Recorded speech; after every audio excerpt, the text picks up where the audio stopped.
आप लोग चुने गए हैं, चाहे आप चाहो या ना चाहो। अगर आप यहाँ तक आ गए हैं तो यह मान लीजिए भगवान शिव ने आप लोगों को चुना है दूसरों की सेवा करने के लिए। इसको जितना ज्यादा आप अपने अंदर में बैठा लेंगे उतना ज्यादा आपको लाभ होगा, क्योंकि आप समझ नहीं रहे हैं कि आपको क्या मिलने वाला है। क्योंकि सेवा जो है वो बहुत बहुमूल्य चीज है। सब किसी को सेवा का आ, ये संयोग नहीं बनता है। Not everyone gets that opportunity to do the seva. सेवा उन्हीं को मिलता है जो पात्र बन चुके हैं, जो योग्य बन चुके हैं, और आप लोग उस योग्य बन चुके हैं उसको देने के लिए। तो अब जो है हम थोड़ा सा सेवा के बारे में समझते हैं। तो सेवा क्या है? सेवा है दूसरों की जरूरतों को फुलफिल करना। एक चीज को समझेंगे, अगर कोई भूखा है तो आप उसको भोजन दे सकेंगे। अगर किसी के पास वस्त्र नहीं है तो आप वस्त्र दें। अगर जो है उसको और भी कोई जरूरत की चीजें हैं उसको आप दे सकते हैं, जो कि लोग दे ही रहे हैं, और आप भी उसमें पार्टिसिपेट करें, उसमें कोई वो नहीं है। पर यहाँ पर अगर आप हर चीजें जो है आपको ये समझना पड़ेगा कि that is made of energy. सब कुछ ऊर्जा से बनी है। Everything is made up of energy, and energy convert itself into a matter. वो ऊर्जा जो है वह पदार्थ में बदलती है। तो सारी चीजें एक्चुअली ऊर्जा से आ रही है, अगर आप साइंस की तरफ जाए।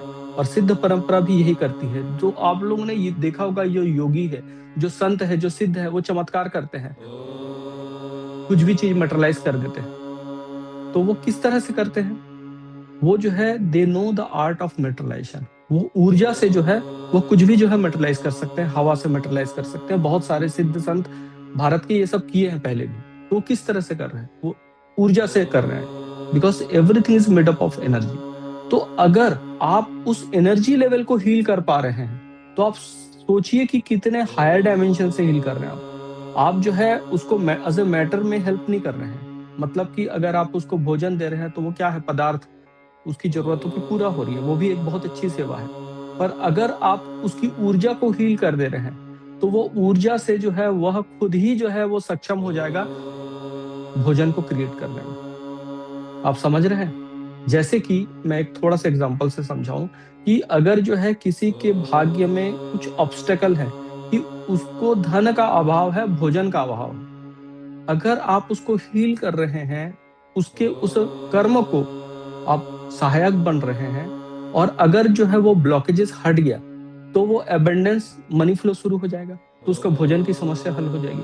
तो अगर आप किसी को एक समय का भोजन दे रहे हैं वह सेवा, और अगर आप उसके कर्मों को हील कर दे रहे हैं वो सेवा, क्या आप अंतर समझे? तो आप कितने हायर डायमेंशन से आप हेल्प कर रहे हैं दूसरों का।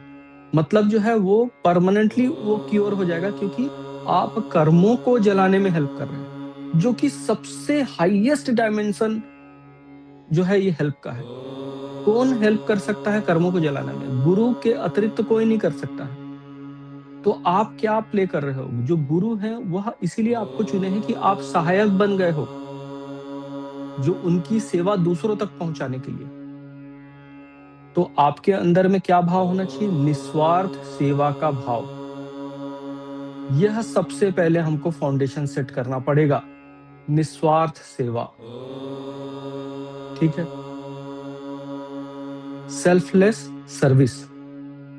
अगर आपके अंदर में यह भाव आ गया निस्वार्थ सेवा का, तो आप जो है आपकी हीलिंग पावर इनफाइनाइट डायमेंशन तक जाने लगेगी।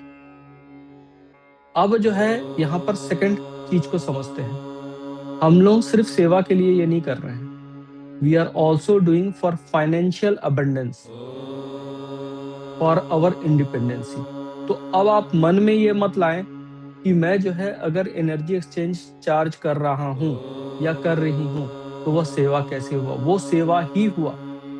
क्यों? क्योंकि आप एनर्जी एक्सचेंज चार्ज इसलिए कर रहे हैं ताकि जो है उस धन से आपका घर परिवार चले, आप सस्टेन कर पाए टू हेल्प अदर्स। अगर आप ही सक्षम नहीं रहेंगे तो आप कैसे करके दूसरों को हील करेंगे? थोड़ा सोचिए। पहली चीज तो जो है energy exchange is very very important. आपके अंदर में यह भाव नहीं आना चाहिए कि जो है आप कुछ गलत कर रहे हैं, क्योंकि अगर एनर्जी एक्सचेंज नहीं होगा तो आपका जो क्लाइंट है वह आपकी एनर्जी, जो कि आपकी एनर्जी नहीं है, सिद्ध गुरु मंडल की सिद्धा हीलिंग जो कि भगवान महामृत्युंजय से आ रही है, उसकी भी रिस्पेक्ट नहीं करेगा। आप ये चीज को भी समझेंगे। अगर आप लोग यहाँ पर हैं तो आप लोगों को यहाँ पर आने में तकलीफ हुई है, आप लोगों को कष्ट उठाना पड़ा है, आप लोगों को देखना पड़ा है अपने बैंक अकाउंट को खोल के कि मुझे कितना मेरे पास धन है, मुझे ये देना है। वहां डिसीजन लिए हैं आप, वहां तक बड़े हैं। तो वो बड़े हैं क्योंकि जो है वहां तक मतलब आपने सरेंडर किया उस लेवल तक, तभी जो है। क्योंकि क्या पैरामीटर होना चाहिए, आप लोगों ने इसको वैल्यू दिया है, सिद्धा हीलिंग सिस्टम को आप वैल्यू दिए हो।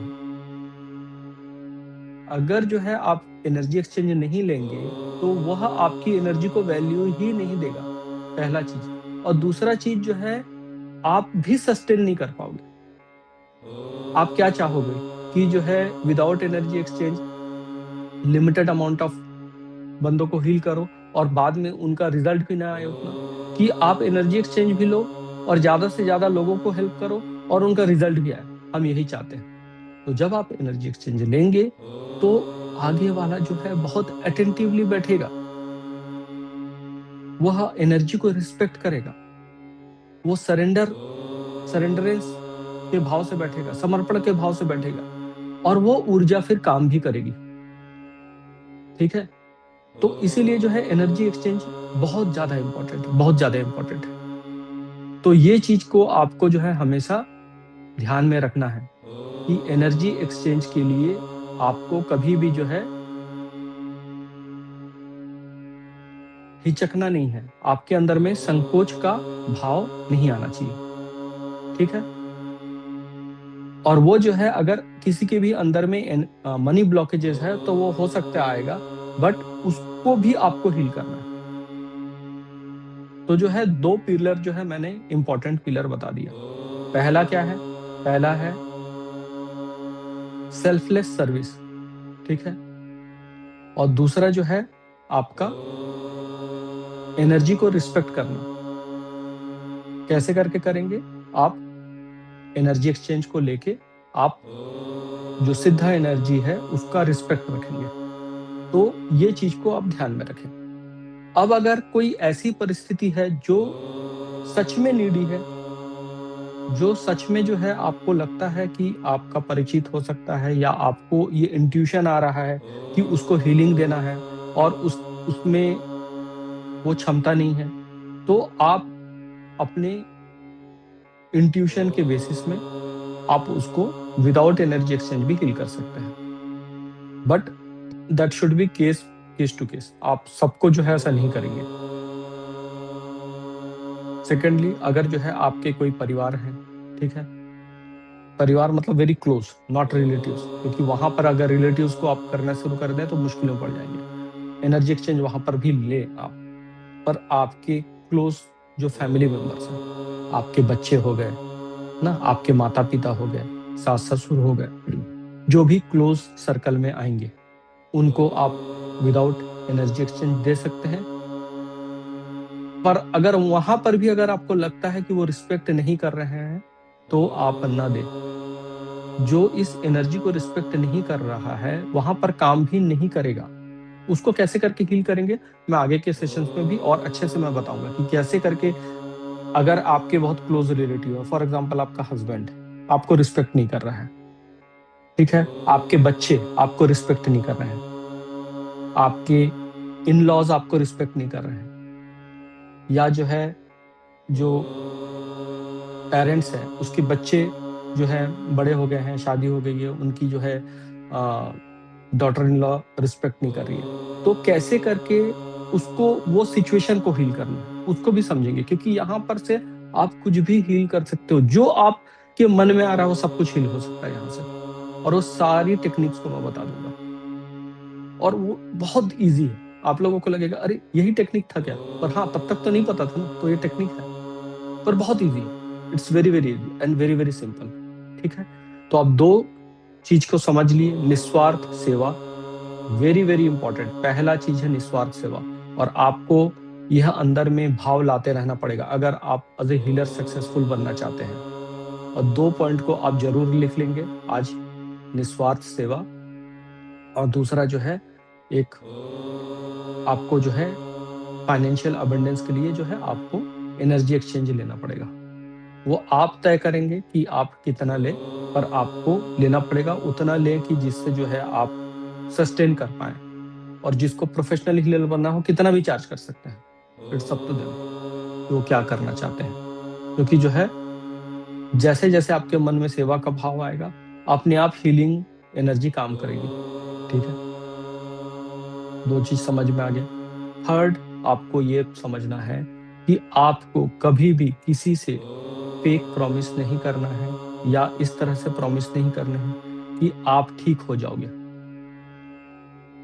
ठीक, अगर वो कोई भी आपके पास आपके क्लाइंट्स आते हैं, क्योंकि देखिए अभी जो है जो ये प्रोग्राम हम कर रहे हैं, अब ये अर्निंग अपॉर्चुनिटी है, तो मैं इसको बहुत अलग तरीके से आप लोगों को बताऊंगा।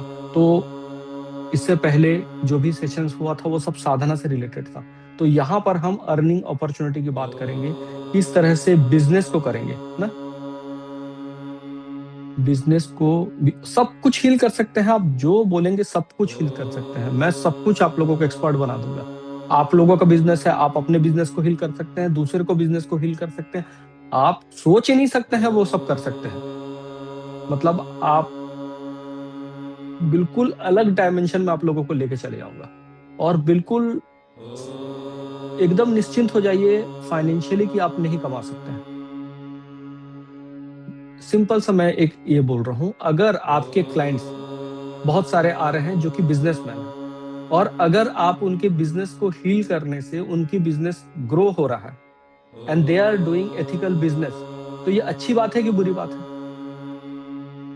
अच्छी बात है ना, कि जिन लोग अगर एथिकल कोई अच्छा बिजनेस कर रहे हैं, जो कि वो है, जैसे कि सोच लीजिए कि कोई सर्विस प्रोवाइड कर रहा है फॉर एग्जाम्पल, या कोई जो है कोई प्रोडक्ट बेच रहा है, ठीक है, और उसका बिजनेस अगर बढ़ रहा है, तो ये अच्छी बात है।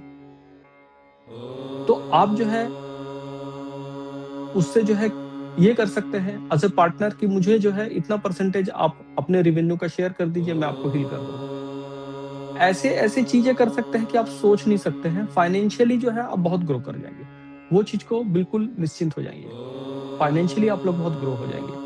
क्योंकि जो है अगर आप फाइनेंशियली ग्रो नहीं होंगे ना, तो आपको कोई रिस्पेक्ट भी नहीं करेगा, ये चीज को समझे आप। जो कि अभी हीलर लोगों का सबसे बड़ा क्या प्रॉब्लम है पता है, इन लोग हीलिंग में ज्यादातर हीलर सक्सेस नहीं हो पा रहे, क्योंकि उन लोग जो है जो मनी है, जो फाइनेंस है, उसको रिस्पेक्ट नहीं कर रहे हैं। अगर आप के पास प्रचुर मात्रा में धन संपदा है, आपके प्रोफेशन से, ऐसा नहीं कि आप पुश्तैनी, आप वो नहीं बोल रहा हूँ कि if you are rich by family, if you are getting rich through the healing, आपको सब रिस्पेक्ट करेंगे कि नहीं करेंगे? सब करेंगे, आपकी एनर्जी को सब रिस्पेक्ट करेंगे।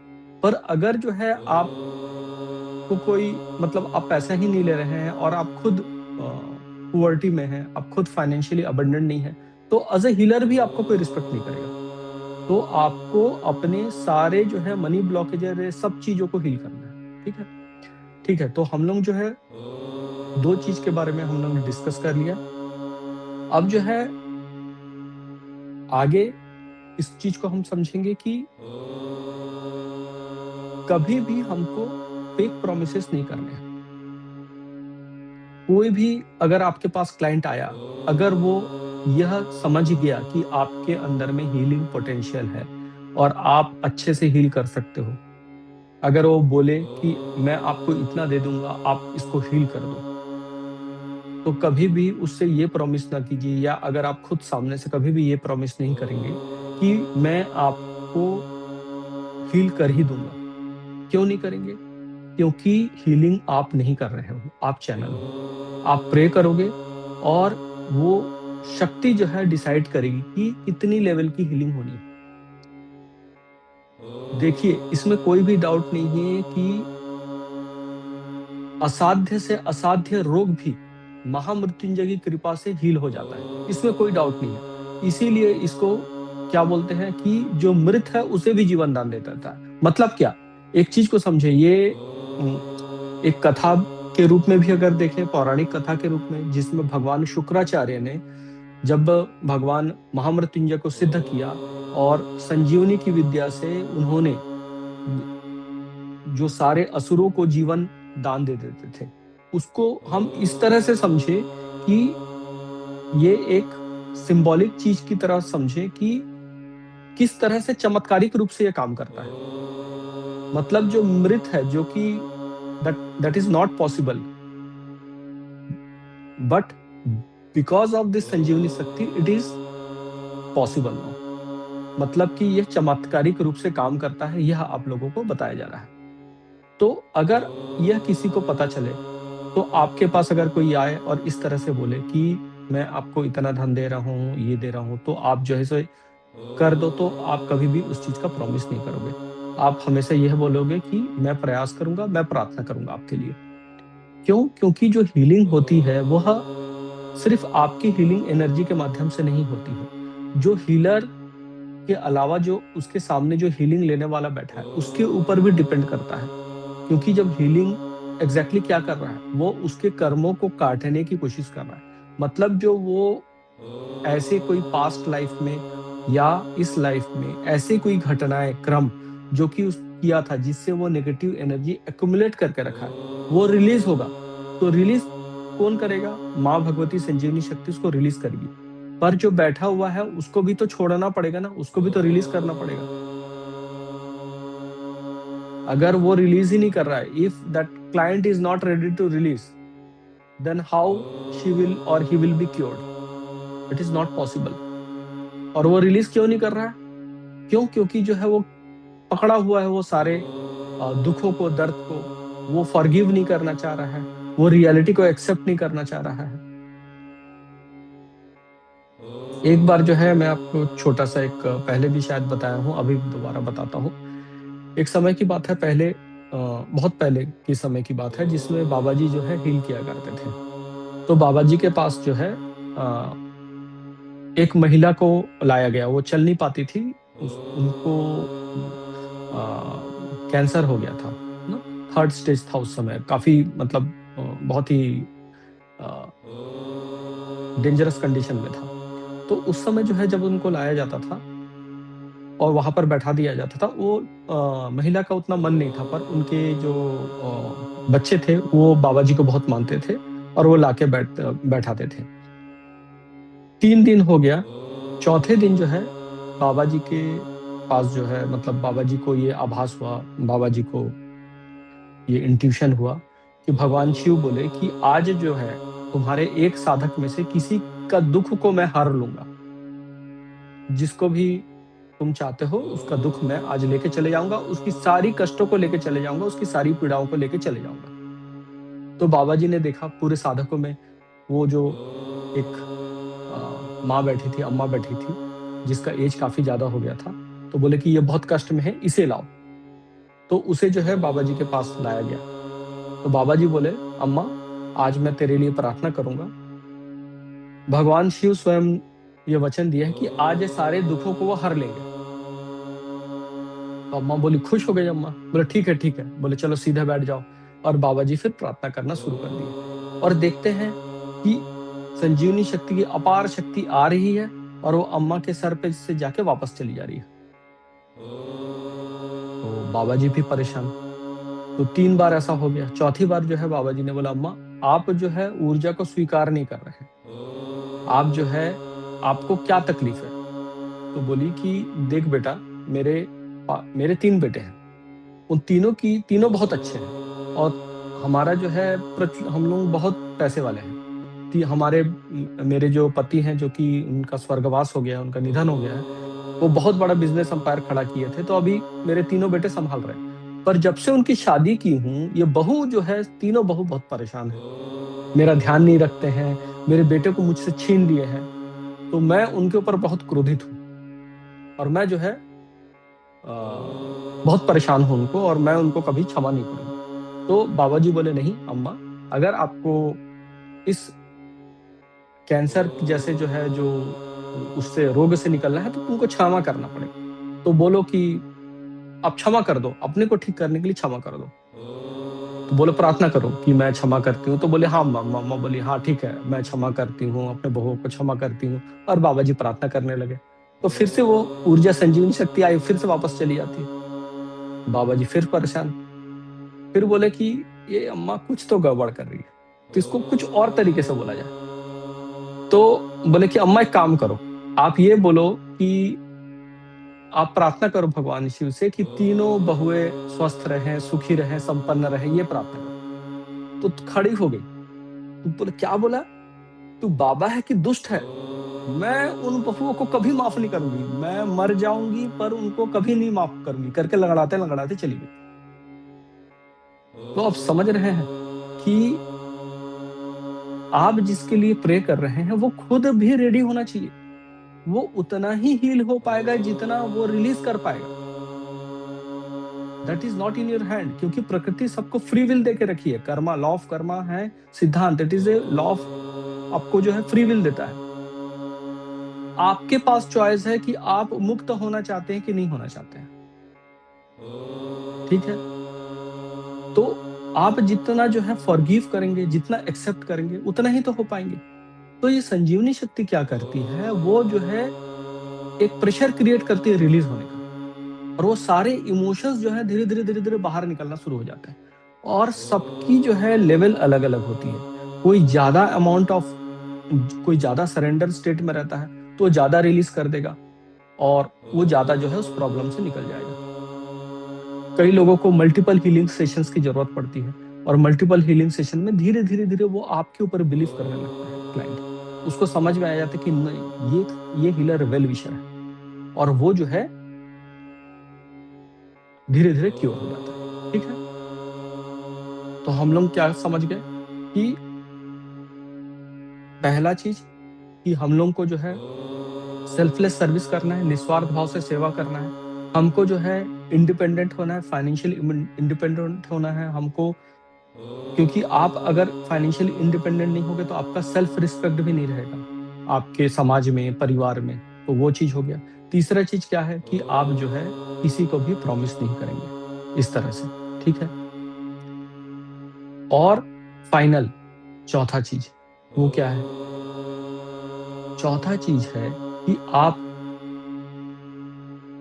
ये जो हीलिंग है, वो हीलिंग को खुद के सेल्फ डेवलपमेंट के लिए भी काम करते रहेंगे। मतलब कि सेल्फ एनालिसिस आप करते रहेंगे और देखेंगे कि आपके अंदर में क्या क्या ऑब्स्टेकल है। तो कई लोग इसे सिर्फ अपने लिए समझेंगे, और कई लोग सिर्फ इसे दूसरों को हील करने के लिए सोचेंगे। बट मैं जो है यहाँ पर एक बैलेंस क्रिएट कर रहा हूँ आपके बीच में। आप इसको खुद के लिए भी यूज करेंगे और दूसरों के लिए भी यूज करेंगे, क्योंकि अगर आप इसे प्रॉपर तरीके से खुद के लिए भी यूज करेंगे तो आपके अंदर में जो बिलीफ सिस्टम है, जो ब्लॉकेजेस है, वो धीरे धीरे धीरे धीरे रिलीज हो जाएगा, और आप ऐसे हीलर अच्छे बन जाएंगे, आप साधक भी अच्छे बन जाएंगे। और आप हमेशा ये याद रखें, जब आप दूसरों की सेवा करते हैं तो जिस स्पीड से आपके कर्म कटते हैं, तो आप कोई भी आप साधना कर लें, वो कर्म नहीं कट पाएंगे। इसीलिए मैं पहले ही बताया कि सबको भगवान सेवा के लिए नहीं चुनते हैं। गुरु जो है, भगवान जो है, उन्हीं को सेवा के लिए चुनते हैं जो पात्र बनते हैं, जिनके अंदर में वो भाव रहता है सेवा का। ठीक है, तो आप सब लोग जो है अलग अलग उद्देश्य से आए थे, तो मेरा जो पर्पस था वो मैंने शेयर किया।